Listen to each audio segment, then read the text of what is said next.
मेरे सभी भाइयों को हाथ जोड़ के मेरा राम राम। मैं आज बताने जा रहा हूँ जीवन की सच्चाई, मानव जीवन की सच्चाई। मानव जीवन एक प्रजाति है, जैसे कि आपने देखे होंगे और जीव जंतु, हाथी, घोड़ा, भैंस, बकरी, शेर, चीता, तो वैसे ही ये भी एक इंसान योनि है। और ये योनि सबसे बड़ी बताई जाती है कि इसमें बताया गया कि इस योनि में आके ही इंसान परमेश्वर को पा सकता है। इसलिए इसमें दिमाग सोचने के लिए दिया, करने के लिए हाथ दिया, चलने के लिए पैर दिया है, तो ये कुछ भी कर लेता है इंसान, इसलिए सबसे बड़ा बताया गया है। आपने सुना होगा कि छल करोगे तो छल मिलेगा, आज नहीं तो कल मिलेगा, आज नहीं तो कल मिलेगा, लेकिन जैसा करोगे वैसा आपको मिलेगा।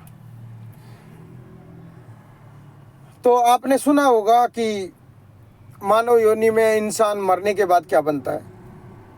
तो देखो जी, ये भी एक आप पढ़ाई की तरह एक स्टडी है, जो कि इसमें भी इंसान का पैकेज होता है। किसी की 60 साल, किसी की 70, किसी की 80, किसी की 90, किसी की 100, किसी की 100 से भी ऊपर।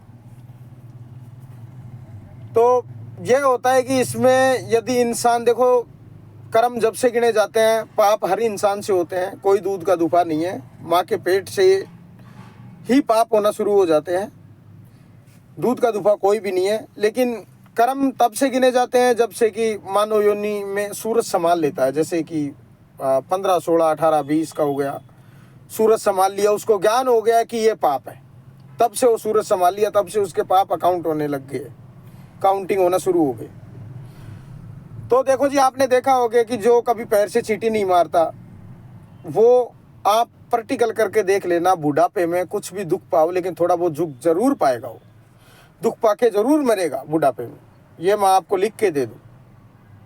और जो आदमी रात दिन पाप करता है, उसकी आपने अकाल मौत देखी होगी, चट या पट। तो लोग कहते हैं कि भगवान मरने के बाद क्या बनेंगे, कोई कितना पाप करता है जब भी चटमट मर जाता है। देखो जी, ये एक पैकेज है, इसमें आपसे पाप हो जाते हैं, और जो भुगतने लायक होते हैं उनको भगवान यहीं भुगता के मानव योनि में, वापसी मानव योनि में प्राप्त कर देता है। वो आते हैं मेरिट। और जो सेकंड, फर्स्ट, थर्ड ये आते हैं, ये होते हैं कि जो इनके पैकेज में पाप नहीं भुगते गए, इनकी डायरेक्ट जाते हैं, योनि चेंज होती है, और योनियों में इनको अपना पाप भुगतना पड़ता है। ये मैंने सीखा है, मैं आपका बच्चा हूँ, मेरे शब्दों में कोई गलती होगी हो तो मुझे माफ़ करना। और मैं मेरी वाणी को यहीं विराम देना चाहता हूँ। आपको अच्छा लगे तो अच्छा लिखना, गलत लगे तो गलत लिखना। जय हिंद, जय भारत।